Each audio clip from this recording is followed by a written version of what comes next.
క్రీస్తు ప్రభునందు ప్రియ సహోదరి సహోదరులారా, మనం ఈ రోజుతో పాస్కా పవిత్ర వారంలో ప్రవేశిస్తూ ఉన్నాం. ఈనాడు మనమందరం మ్రాని కొమ్మల ఆదివారాన్ని కొనియాడుతూ ఉన్నాం.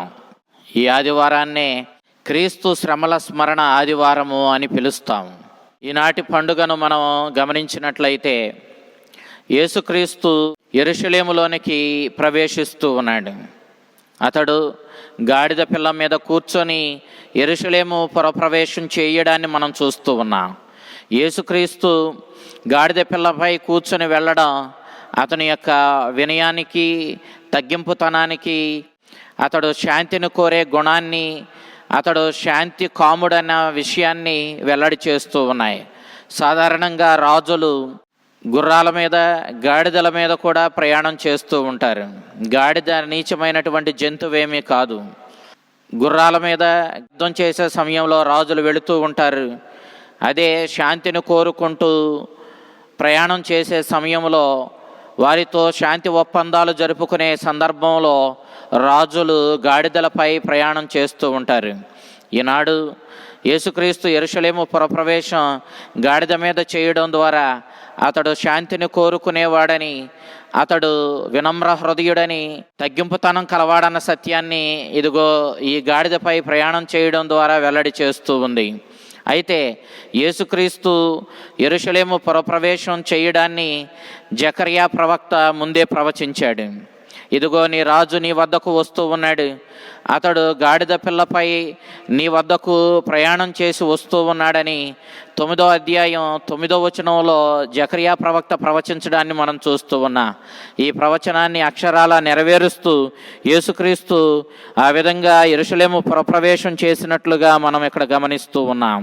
ఇదిగో నీ రాజు నీ వద్దకు వచ్చుచున్నాడు, అతడు శాంతిని కోరు రాజు, అతడు గాడిద పిల్లపై కూర్చొని నీ వద్దకు వస్తున్నాడని సియోను కుమార్తెతో చెప్పుము అని జకర్యా ప్రవక్త 9వ అధ్యాయం 9వ వచనంలో ప్రవచించిన ప్రవచనం నెరవేరుస్తూ యేసుక్రీస్తు ఈనాడు యెరూషలేములోనికి గాడిద పిల్లపై కూర్చొని ప్రయాణం చేస్తున్నట్లుగా మనం చూస్తూ ఉన్నాం. అయితే యూదుల సాంప్రదాయంలో తమ రాజులను వారు పురప్రవేశం చేస్తూ ఉన్నప్పుడు యూదులు చెట్ల రెమ్మలను, పచ్చని ఆకులను ధరించి, వస్త్రాలను పరిచి వారికి స్వాగతం పలికేటటువంటి ఆచారాన్ని మనం చూస్తూ ఉన్నాం.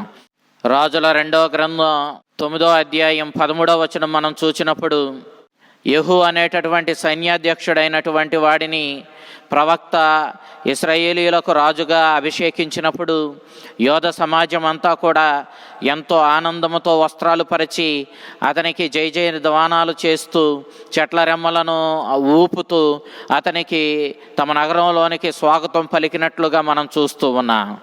అదే రీతిలో క్రీస్తు పూర్వం 142వ సంవత్సరంలో సీమోను అనేటటువంటి మక్కబీయుడు యోధరాజు యెరూషలేము పురప్రవేశం చేసినప్పుడు అతనికి కూడా వారు ఆ విధంగానే స్వాగతం పలికినట్లుగా మనము మక్కబీయుల 2వ గ్రంథం 13వ అధ్యాయం 51వ వచనంలో మనం చూస్తాం. ఈ రీతిగా యూదుల సాంప్రదాయం నెరవేరుస్తూ ఈనాడు యూదులు యెరూషలేములో ప్రవేశిస్తున్నటువంటి యేసుక్రీస్తుకు అదే రీతిలో నీవు రాజులకు రారాజువు, దావీదు కుమారుడవు, దైవ కుమారుడవు అంటూ నీవు వచ్చి మాకు విజయాన్ని ప్రసాదించమంటూ వాళ్ళు ఆయనకు స్వాగతం పలకడాన్ని మనం చూస్తూ ఉన్నాం. వాళ్ళు హోసన్న గీతాలు పాడడాన్ని మనం చూస్తున్నా. హోసన్న అనగా ఇదిగో ఇప్పుడు వచ్చి మమ్మలను రక్షించు అని భావాన్ని ఆ హోసన్న అనే పదం వెల్లడి చేస్తుంది. కాబట్టి వాళ్ళు యేసుక్రీస్తు తమను రక్షించడానికే వస్తున్నాడని గ్రహించి వాళ్ళు ఆనందంతో ఆయనకు చెట్ల రెమ్మలతో స్వాగతం పలకడాన్ని మనం చూస్తూ ఉన్నాం. ఇదిగో చెట్ల రెమ్మలు పచ్చగా ఉంటాయి, అవి నూతన జీవానికి చిహ్నంగా ఉంటాయి. యేసుక్రీస్తు యెరూషలేములోనికి ప్రవేశించేది మానవాళి అందరికీ నూతన జీవాన్ని ఇవ్వడానికి అని, పాప ఫలితంగా సాతానుకు బానిసలై మరణానికి గురి అయి ఉన్న సకల మానవాళిని తన శ్రమల మరణంతో పాపక్షమాపణకు గురి చేసి వారిని సాతాను బంధనాల నుంచి విడిపించి నూతన జీవాన్నిచ్చి దైవపుత్రత్వానికి వారిని నడిపించి నిత్య రక్షణను వారికి ప్రసాదించి వారందరికీ నూతన జీవాన్ని ప్రసాదించడానికే ఈనాడు యేసుక్రీస్తు యెరూషలేములోనికి ప్రవేశిస్తున్నాడన్న సత్యాన్ని ఈనాడు యూదులు ఉపయోగించినటువంటి ఆ పచ్చని చెట్ల రెమ్మలు వెల్లడి చేస్తూ ఉన్నాయి. పచ్చని చెట్లు రెమ్మలు ఎప్పుడూ కూడా స్వేచ్ఛకు, స్వాతంత్ర్యానికి, జీవానికి, విజయానికి చిహ్నంగా ఉన్నాయి. ఈనాడు యేసుక్రీస్తు యెరూషలేము ప్రవేశం విజయానికి చిహ్నం. ఆయన జీవాన్ని ఇవ్వడానికి వచ్చాడని చెబుతూ ఈ చెట్ల రెమ్మలను ఊపుతూ వాళ్ళందరూ తెలియకనే ప్రభువుకి స్వాగతం పలికినట్లుగా మనం ఇక్కడ గ్రహిస్తూ ఉన్నాం. ఇక్కడ క్రీస్తుని యొక్క జీవితాన్ని మనం చూసినప్పుడు యేసుక్రీస్తు జీవితంలో ఆ పాస్కా పరమరహస్యాన్ని వెల్లడి చేసే ఆ కార్యంలో మనం రెండు భాగాలను మనం చూస్తాం. ఒక ప్రక్క యేసుక్రీస్తు తిరస్కరించబడ్డాడు, అవమానించబడ్డాడు, శ్రమలకు గురి చేయబడ్డాడు. మరొక ప్రక్క అతడు పునరుత్థానుడయ్యాడు, నిత్య జీవాన్ని, విజయాన్ని అతడు సాధించాడు. ఈ విధంగా యేసుక్రీస్తుని యొక్క జీవితంలో రెండు భాగాలను మనం చూస్తాం. అంతే రీతిలో యేసుక్రీస్తునకు శత్రువులు ఉన్నారు. ఆయన్ని హింసించడానికి, ఆయన్ను నిందించడానికి వాళ్ళు ఏ విధంగానూ వెనుకాడలేదు. అంతే రీతిలో యేసుక్రీస్తును విశ్వసించిన ఆయన శిష్యులు ఉన్నారు. ఆయన వాళ్ళు స్వీకరించారు, విశ్వసించారు, ఆయనను అనుసరించారు. అంతే రీతిలో యేసుక్రీస్తుని హింసించి శత్రువులు బాధించి అతన్ని మరణానికి గురి చేస్తే ఇదిగో పరలోకపు తండ్రి అతన్ని మరణం నుండి విడుదల చేసి అతనికి విజయాన్నిచ్చి, పునరుత్థానాన్నిచ్చి, నిత్య జీవానికి అతన్ని నడిపించాడు. ఈ రీతిగా యేసుక్రీస్తు జీవితంలో మనం చూస్తూ ఉన్నటువంటి ఈ రెండు విధానాలను మనం గమనించినప్పుడు మన జీవితంలో కూడా మనం విజయం సాధించాలంటే మనం కూడా పరలోక తండ్రికి వారసులమై పరలోక రాజ్యానికి, నిత్య జీవానికి, అతడు తీసుకుని వచ్చిన పునరుత్థానానికి, విజయానికి మనం వారసులం అవ్వాలి అనంటే ఖచ్చితంగా యేసుక్రీస్తును అనుసరించాలి. ఇదిగో ఈనాడు మనము మట్టలు చేతబూని ఈనాడు యేసుక్రీస్తును మన గ్రామంలోనికి, మన జీవితంలోనికి, మన కుటుంబంలోనికి మనం ఆహ్వానిస్తూ ఉన్న ఒక సైనికుడు ఏ విధంగా తమ రాజును ఆహ్వానిస్తాడో ఆ రీతిగానే మనం క్రీస్తుని ఆహ్వానిస్తూ ఉన్న ఈ రీతిగా క్రీస్తుని అనుసరించి ఆయన్ని ఆహ్వానించే మనం ఆయన వలె శ్రమలు అనుభవించడానికైనా, నిందల అవమానాలకు, మరణానికైనా వెనుకాడనటువంటి ఒక సైనికుని వలె క్రీస్తుని అనుసరించవలసిన వారిమై ఉన్నా అప్పుడు ఖచ్చితంగా క్రీస్తు సాధించిన ఆ విజయంలోనూ, ఆ పునరుత్థానంలోనూ, ఆ నిత్య జీవంలోనూ మనం శాశ్వతమైనటువంటి భాగాన్ని, ఆ అర్హతను, ఆ విజయంలో మనకు భాగ్యాన్ని మనం సొంతం చేసుకోగలుగుతాం. కాబట్టి మనము శ్రమల ద్వారానే మహిమలోనికి ప్రవేశిస్తామన్న సత్యాన్ని క్రీస్తు ఈనాడు మనకు వెల్లడి చేస్తూ ఉన్నాడు. మనం ఆ శ్రమల ద్వారానే క్రీస్తుని అనుసరించి, క్రీస్తుని మార్గంలో జీవించి, ఆయన వాక్యానుగుణంగా జీవించి, అతని శ్రమల మరణంలో మనం ఆయన వెన్నంటే ఉన్నప్పుడు ఖచ్చితంగా అతని పునరుత్థానంలో కూడా మనం భాగస్థులం అవుతాం.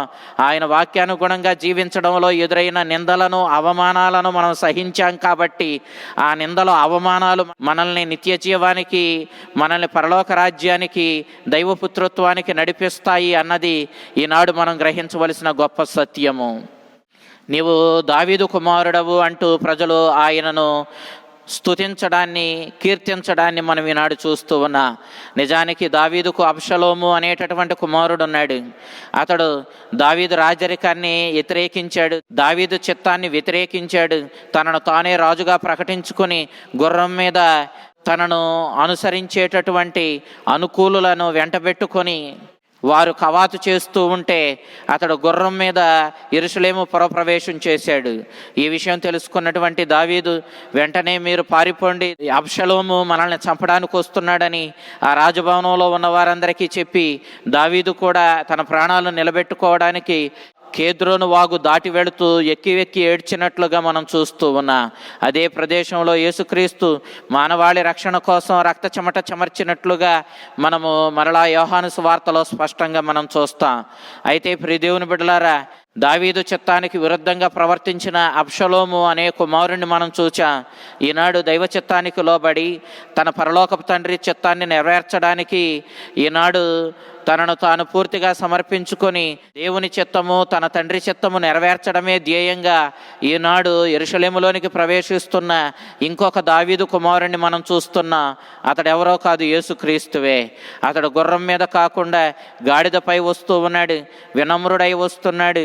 తండ్రి చిత్తాన్ని అనగా పరలోకపు తండ్రి చిత్తాన్ని నెరవేర్చడానికి కంకణబద్ధుడై అడుగు పెడుతూ ఉన్నాడు. ఇదిగో తండ్రి చిత్తానికి విరుద్ధంగా నడిచిన అబ్షలోము ఒక ప్రక్క, పరలోక తండ్రి చిత్తానికి తనను తాను అర్పించుకున్న వినమ్రుడైనటువంటి యేసుక్రీస్తును ఇంకో ప్రక్క మనం చూసినప్పుడు ఈనాడు నిజమైన దావీదుకి ప్రియుడు, దావీదు చిత్తాన్ని నెరవేర్చినటువంటి వాడు ఎవరు అనంటే నిజమైన దావీదు కుమారుడిగా పిలువబడిన యేసుక్రీస్తువేనన్న సత్యాన్ని మనం ఇక్కడ గ్రహిస్తూ ఉన్నాం. ఈ రీతిగా యేసుక్రీస్తు యెరూషలేము పురప్రవేశం చేసి మానవాళి రక్షణ కోసం ప్రాణత్యాగం చేసి మనల్ని అందరినీ దేవుని యొక్క క్షమాపణకు గురి చేసి మనల్ని అందరినీ దైవపుత్రత్వానికి వారసులుగా మార్చాడు. సాతానుతో యేసుక్రీస్తు జీవితమంతా యుద్ధం చేశాడు. ఈనాడు ఇదిగో చిట్ట చివరి యుద్ధము, అసలు సిసలైన యుద్ధము చేయడానికే అతడు యెరూషలేములోనికి ప్రవేశించాడు. యెరూషలేములో ప్రవేశించడం అంటే మరణించడమేనని క్రీస్తుకు తెలుసు. తెలిసి అతడు మనందరి పాపాలను పరిహరించడానికి, మన పాప పరిహారార్థం శిలువ మీద ప్రాణత్యాగం చేయడానికే యెరూషలేములోనికి మన మీద ప్రేమతో ప్రవేశించినట్లుగా మనం చూస్తూ ఉన్నాం. ప్రియ దేవుని బిడ్డలారా, ఈనాటి దివ్య గ్రంథ పట్టణాలు మనం చూసినప్పుడు మొదటి పట్టణము యెషయా గ్రంథము 50వ అధ్యాయము 4వ వచనము నుంచి 7వ వచనము వరకు, లూకా శుభవార్త 22వ అధ్యాయము 14వ వచనము నుండి 23వ అధ్యాయము 56వ వచనం వరకు మనం ఆలకించాం. యెషయా ప్రవక్త తాను ప్రవచించిన బాధామయ సేవకుని గురించి, ఆ బాధామయ సేవకుడే మెస్సయ్య అన్న విషయాన్ని వెల్లడి చేస్తూ మనకు తెలియచేయడాన్ని మనం మొదటి పట్టణంలో ఆలకిస్తూ ఉన్నాం. మెస్సయ్య దైవ చిత్తానికి లోబడతాడు. అతడు ఎన్ని నిందలు వచ్చినా, ఎన్ని శ్రమలకు గురి అయినా అతడు మాత్రం దైవ చిత్తమే ముఖ్యమన్నట్లు తనను తాను దైవ చిత్తానికి సమర్పించుకొని శ్రమలను అనుభవిస్తాడు. ఎట్టి బాధ, ఏ విధమైన అవమానము, ఏ విధమైన శ్రమలు కూడా అతన్ని దైవ చిత్తం నుంచి వేరుపరచలేవు. అతడు పూర్తిగా దైవ చిత్తానికి లోబడి జీవించడం ద్వారా ఆ తండ్రిని మెప్పిస్తాడు. తద్వారా దేవుడిచ్చే బహుమానాన్ని, అతడు ఆ విజయాన్ని అనుభవిస్తాడు, స్వీకరిస్తాడు అని చెప్పి 2వ యెషయా ప్రవక్త ప్రవచించడాన్ని మనము మొదటి పట్టణంలో ఆలకించాం. ఇదిగో దేవుడు అతనికి నైపుణ్యం గల నాలుకను ప్రసాదిస్తాడు. దేవుడు ఈ విధంగా ప్రవక్తకు నైపుణ్యం గల నాలుకను ప్రసాదించి ఆ నాలుక ద్వారా తన సందేశాన్ని తన ప్రజలైనటువంటి ఎన్నుకోబడినటువంటి యోధ జాతికి అందిస్తాడు. ఇక్కడ ప్రవక్త దేవుని నాలుకగా ప్రవర్తించి దేవుని సందేశాన్ని తన ప్రజలకు అందిస్తాడన్న విషయాన్ని మనం ఇక్కడ గ్రహిస్తూ ఉన్నాం. అయితే ప్రవక్త దేవుని సందేశాన్ని అందించినప్పుడు అతని స్నేహితులు, శత్రువులు ఇద్దరూ కూడా ఈ సందేశం వల్ల ప్రభావితులవుతారు అన్నాడు.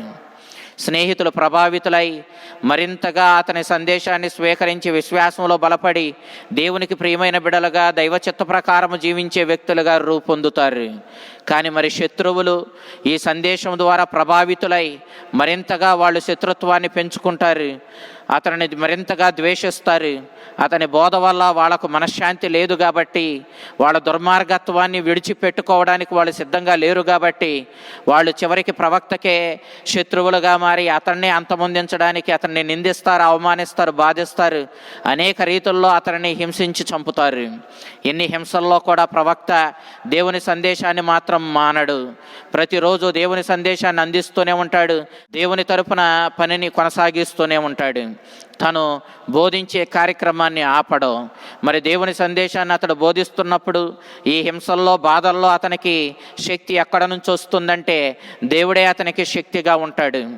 అతడు తన శత్రువులకు మోదడానికి తన వెన్నుని అప్పగిస్తాడు.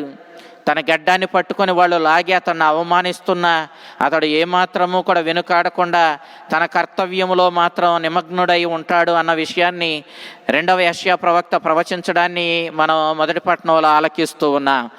ఈ అంశాన్ని మనము సువార్తల్లో చూసినప్పుడు యేసుక్రీస్తుని వాళ్ళు రాతి స్తంభానికి కట్టి కొట్టడాన్ని, అతని గెడ్డం పట్టుకొని లాగి అతన్ని అవమానించడాన్ని సువార్తల్లో క్రీస్తు ప్రభు యొక్క శ్రమల చరిత్రను మనం చూసినప్పుడు గ్రహిస్తాం. ఆయన్ను వారు అవమానిస్తారు, వాళ్ళు ఆయన ముఖం మీద ఉమ్ము పోస్తారు అని చెప్పి, ఇదిగో ఈనాడు యెషయా ప్రవచించిన ప్రవచనం యేసుక్రీస్తునందు అక్షరాల నెరవేరినట్లుగా మనము మత్తయి శుభవార్త 26వ అధ్యాయము 67, 68 వచనాలలో అక్షరాల యేసుక్రీస్తులో నెరవేరినట్లుగా మనం చూస్తాం. అదే సందర్భంలో వాళ్ళు నన్ను ఎంతగా అవమానించిన, ఎంతగా బాధించిన అవి నాకు ఏ విధమైనటువంటి అవమానాన్ని కలిగించవు. నేను నా ముఖాన్ని చెకుముకు రాయివలే చేసుకుంటాను, ఆ అవమానాల వల్ల నేను కృంగిపోను అని చెప్పి ఇదిగో ప్రవక్త ప్రవచించడాన్ని మనం చూస్తూ ఉన్నాం. ఇక్కడ ఈ ప్రవచనాలన్నీ యేసుక్రీస్తునందు అక్షరాల నెరవేరినట్లుగా మనం చూస్తూ ఉన్నాం.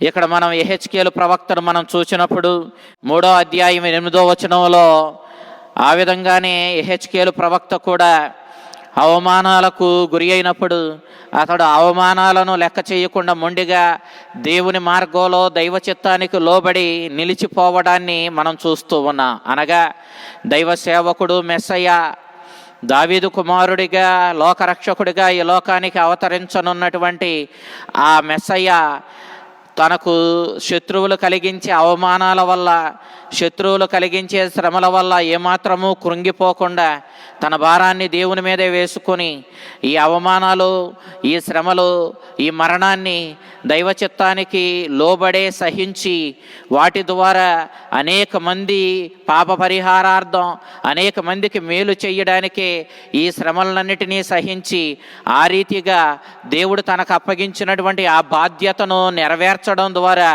ఆ దేవుణ్ణి సంతోషపెట్టే వ్యక్తిగాను, ఆ దేవుని ప్రియమైనటువంటి శిష్యునిగాను, సేవకుడిగాను రూపొందుతాడని ఈనాటి మొదటి దివ్య గ్రంథ పఠనం మనకు తెలియచేస్తూ ఉంది.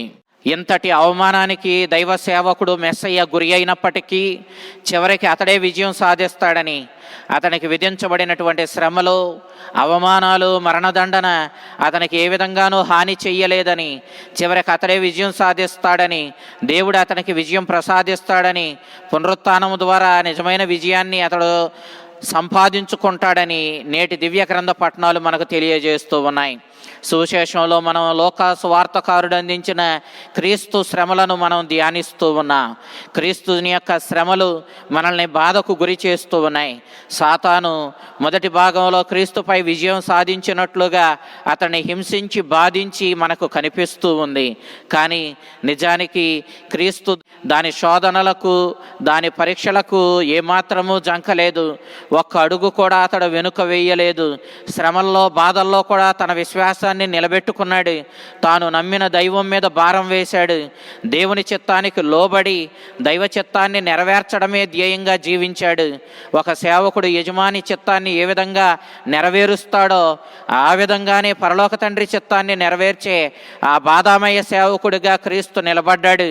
కాబట్టి ఈనాడు క్రీస్తుని యొక్క శిలువ శ్రమలు, క్రీస్తుని యొక్క అవమానకరమైనటువంటి అతడు ఎదుర్కొన్న పరిస్థితులు మనల్ని బాధించినప్పటికీ అతడు సాధించిన విజయము, అతడు పొందిన పునరుత్థానము, అతడు సాధించినటువంటి ఆ మహిమను మనం చూచినప్పుడు అది మనకు ఎక్కడ లేని ఆనందాన్ని కలిగిస్తుంది. కాబట్టి మనం కూడా ఈనాటి క్రీస్తుని శ్రమల స్మరణ ఆదివారం నాడు ఒక గట్టి నిర్ణయం తీసుకోవాలి. దేవుని చిత్తానికి మనం బద్ధులమై జీవించాలి. ఎన్ని బాధలు ఎదురైనా, ఎన్ని కష్టాలు ఎదురైనా ఆ క్రీస్తుని అనుసరించే వ్యక్తులుగా ఉండాలి. ఈనాడు క్రీస్తుని యెరూషలేమునకు ఆహ్వానించిన యూదుల వలె ఈనాడు పచ్చని చెట్ల రెమ్మలను ధరించి తాళపత్రాలతో మనము క్రీస్తుని ఏ విధంగా మన గ్రామంలోనికి, మన దేవాలయంలోనికి, మన కుటుంబంలోనికి, మన జీవితంలోనికి ఏ విధంగా మనం ఆహ్వానించామో అదే రీతిలో ఒక రాజును అనుసరించే సైనికుల వలె, ఆ రాజు చిత్తాన్ని నెరవేర్చే సైనికుల వలె మనం కూడా ఆ దేవుని చిత్తానికి బద్ధులమై జీవించాలి. సాతాను మనకి ఎన్ని శోధనలు తెచ్చినా, ఎన్ని నిందలు తెచ్చినా, ఎన్ని శ్రమలకు మనల్ని గురి చేసినా మనం మాత్రం దైవ చిత్తానికి బద్ధులమై సైనికుల వలె ముందుకు సాగాలి. అప్పుడు ఖచ్చితంగా క్రీస్తు సాధించిన ఆ మహిమలో, ఆ విజయం విజయంలో మనం కూడా భాగాన్ని పొందగలుగుతా, శ్రమల ద్వారానే మహిమను మనం చేకూర్చుకోగలుగుతామని ఈనాటి దివ్య గ్రంథ పఠనాలు మనకి వెల్లడి చేస్తూ ఉన్నాయి. ఆ విధంగా శ్రమలను కూడా సహించి క్రీస్తును అనుసరించేటటువంటి ఆ శక్తిని, ఆ దైవానుగ్రహ పూరితమైనటువంటి జీవితాన్ని మనకు ప్రసాదించమని ప్రభువుని వేడుకుందాం. ఆ కరుణామయుడు, శ్రమలతో మనల్ని రక్షించిన ఆ ప్రేమమూర్తి, ఆ కారుణ్యమూర్తి తన కనికరముతో మనకు అంతటి శక్తిని దయచేసి శ్రమల్లో కూడా క్రీస్తుపై గట్టి విశ్వాసాన్ని నిలుపుకొని ఆయన సందేశాన్ని పాటించి మన జీవితాలను ధన్యం చేసుకునే భాగ్యాన్ని మనకు ప్రసాదించాలని వేడుకుందాం. ఆ చల్లని ప్రభు, ఆ శ్రమలతో మనల్ని రక్షించిన కారుణ్యమూర్తి మిమ్ములను, మీ కుటుంబాలను దీవించి కాపాడునుగాక. ఆమెన్.